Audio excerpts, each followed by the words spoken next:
Coucou, petite vidéo promenade du soir.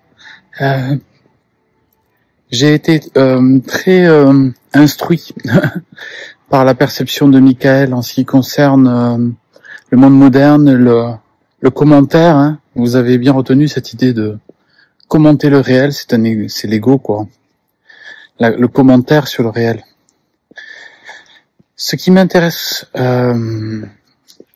de vous parler aujourd'hui, c'est déjà de vous raconter comment en fait j'ai vécu la venue des réseaux sociaux. Pour moi qui suis plus introverti au niveau de l'énergie, hein, qui me ressource dans le silence, dans la solitude, dans la présence, dans le rien, si vous voulez. Pour moi, cette mise en scène a été très difficile à prendre en considération. Et quand j'ai reçu la canalisation de Michael tout à l'heure, j'ai ressenti beaucoup en ce qui concerne deux biais que j'ai vu se développer à l'extrême à travers les réseaux et qui pour moi sont des marqueurs de ce qu'on pourrait appeler l'ego projeté. C'est bien évidemment le narcissisme et le voyeurisme. Je me suis toujours posé la question, qu'est-ce que les gens pouvaient bien avoir à faire de la vie d'un tel et d'un tel. Il se trouve que c'est dans la nature humaine de se poser ces questions. Le voisinage, les stars dans les tabloïds, que les paparazzis prennent en photo, etc. Ce besoin de sensation par rapport aux autres, c'est un rapport humain, je pense, basique dans son animalité, hein. Mais surtout, ce qui m'intéresse, et je pense que vous avez déjà bien médité là-dessus, c'est cette représentation que proposent les systèmes des réseaux. Il y a d'un côté cette manière d'utiliser le téléphone pour se regarder soi-même, la vision narcissique, la version je m'aime par le regard que je me porte sur moi-même, c'est miroir mon beau miroir, et la comparaison que produit en fait le fait de s'exposer dans ces réseaux. Et il y a également la dynamique voyeuriste donc, dont j'ai parlé juste avant, qui est de regarder la vie des autres. J'observe ça avec énormément de questionnement. Si je vois un post, personnellement, je me contrefous du visage de la personne ou du fait qu'il est sur un bord de plage, parce que ça ne m'apporte rien. Je veux bien croire que la personne ait la bonne intention de partager un moment qu'elle est sur la plage, mais je sens aussi une volonté de montrer que sa vie elle est géniale, que de rendre un peu jaloux. Je vois en fait ces biais-là qui n'apportent absolument rien à la conscience. Ça ne me nourrit pas. Ça ne fait juste que ça crée du désordre. Et en revanche, je peux voir des posts avec un but de nourrir, représentation de la beauté, la photographie dans son art du regard, un texte inspirant, une œuvre d'art inspirante, le partage d'une idée, d'une philosophie, d'une perspective ouvrante, etc. Mais je vois moins ça qu'une espèce glorification narcissique. Bien souvent, les posts sont uniquement au but de survaloriser l'ego, le moi, et il manque cette nourriture, ce service, le fait d'œuvrer au travers de ces systèmes que sont les réseaux, dans la bonification générale de l'âme humaine.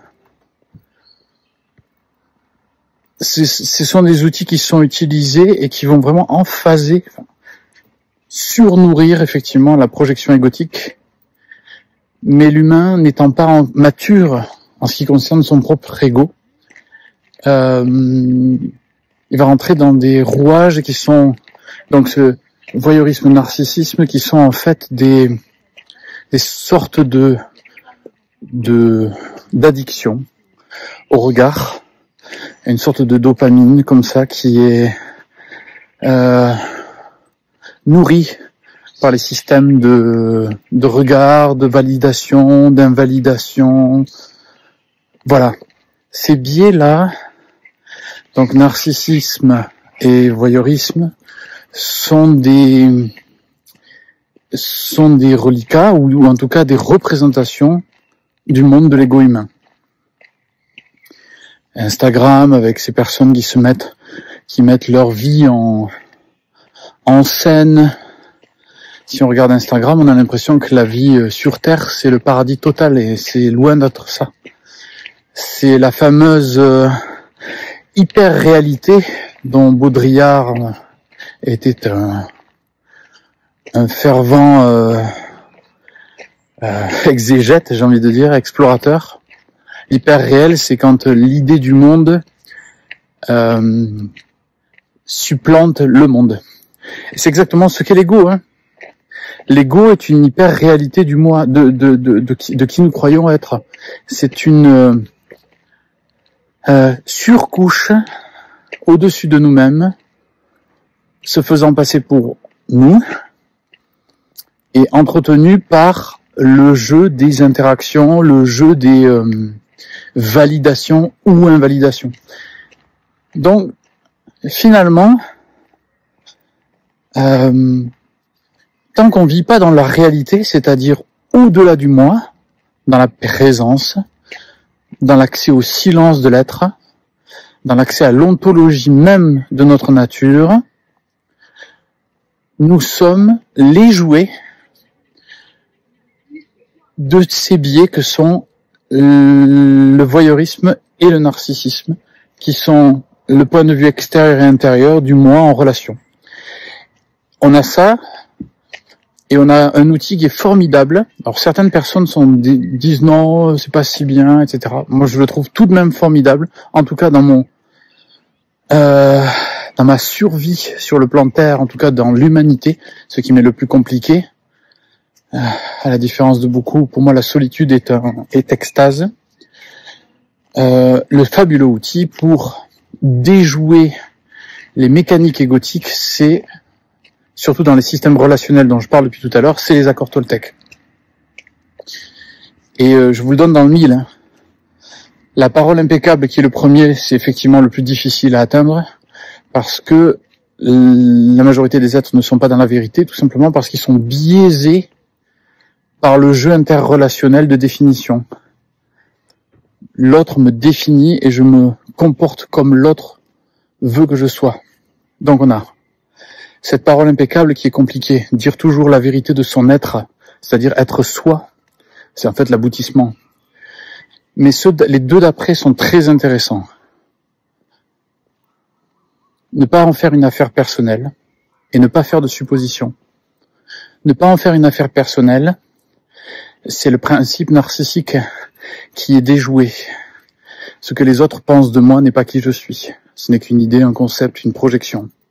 Je sors de cette drogue-là, sors de cette addiction, ou de cette limitation, ou de cette prison du regard des autres, en comprenant que les idées des gens sur moi ne sont que des idées qu'ils ont de eux-mêmes à travers le miroir que je leur renvoie. Ne pas faire de suppositions est la même chose au niveau du voyeurisme. C'est la même affaire. Ce que je vois de l'autre n'est qu'une projection de mon propre monde dans son miroir. Je vois rien. Comment tu veux connaître la vie d'une autre personne? C'est impossible. Sa subjection est totalement inaccessible. À part si on est très empathe, on peut ressentir certaines choses, mais même, on va déformer par rapport au personnage. Donc, ne pas en faire une affaire personnelle et ne pas faire de suppositions, c'est vraiment ces deux biais qui doivent être travaillés dans la conscience humaine. Alors évidemment, c'est absolument pas travaillé. Hein. Chez la majorité des gens, il y a une totale addiction au regard des autres, une totale addiction au jugement et à l'aspect voyeuriste, hein, regarder la vie des autres, faire des suppositions, en veux-tu, en voilà. Donc toute cette dynamique-là fait partie du piège qui enferme l'ego dans la trame interrelationnelle. Comment vivre donc au-delà de tout ça? En se connaissant en tant qu'être et en laissant jaillir la fleur de l'être dans l'instant, il est tout à fait possible de vivre une vie sans être addict, au regard extérieur, aux idées sur les autres, aux idées sur le monde, etc. On peut vivre dans un calme, une présence pleine, sans définir l'autre, sans s'attacher à l'autre, sans forger un caractère par rapport à l'autre, et simplement être soi. Cela demande donc l'impeccabilité, c'est la première des accords. Hein. Ça demande une lucidité, une attention permanente au maintenant, et un dépôt dans l'être. Un dépôt, un enracinement dans l'être. Vous voyez, notre monde objectif, notre monde moderne donc, et les réseaux qui ont intensifié les rapports d'échange entre les individus, mettent aussi en valeur l'état de conscience général de l'humanité. Et effectivement, donc tel qu'il a été déposé ici, l'humanité est encore totalement sous le contrôle de l'ego, totalement conditionnée à son propre ego, et très peu d'êtres sont dans le rayonnement, et c'est ce qui est le marqueur aussi donc de ces publications où on voit qu'elles rayonnent et nourrissent, et les publications qui sont uniquement là pour renforcer le sentiment de moi par le regard des autres. Voilà, je pense que on a fait un tour intéressant. Il y aurait beaucoup de choses à déposer encore, notamment l'illusion projective dans les miroirs des autres de nos propres ombres, les limitations des concepts des autres comme fin de nos horizons. Il y aurait énormément de choses à mettre en évidence, mais déjà, par cette force, j'espère que cela vous aura aidé à y voir un peu plus clair. Voilà ce que je pouvais déposer en relation avec la très intéressante canalisation de l'archange Michael du jour.